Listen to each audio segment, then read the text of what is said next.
Swala la Mdude ni siku la kutafuta siku 3. Unachunguza swala la Mdude siku 3. Si ni upuuzi tu. Jeshi la polisi lilikataza kusema maana ipi sasa? Kwa Mdude wametajwa majina watu. Umeona kuna mtu amekamatwa? Walisema kuna tume imeundwa kuja. Wewe tume imeundwa wapi? Tume inatumwa kunyamazisha watu. Nani alikwambia tume imeundwa? Tume imefanya nini siku zote? Ili swala la Mdude ni siku la kutafuta siku 3. Unachunguza swala la Mdude siku 3. Si ni upuuzi tu. Jeshi la polisi lilikataza kusema maneno haya. Nani alisema? Waambie mimi nimesema. Usiniletee ujinga. Mdude ni rafiki yangu. Siwezi kupangiwa na polisi mimi kusema. Uogopi? Siogopi mtu. Tunataka uhai wa Mdude.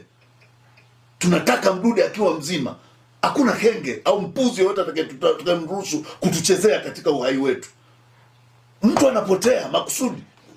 Leo mtu ananiuliza swala la Mdude ni ghafla. Mdude yeye amjui anemtekaga Mdude siku zote. Wamemteka mara ngapi? Mara ya mwisho si walimtupa wakijua wamemuua.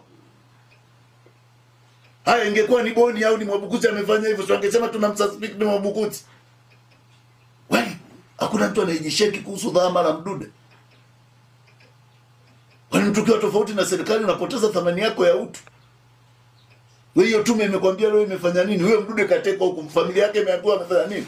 Rafiki zake tumeambiwa tu wao umefikia wapi? Kwani huyo Mdude ni watume?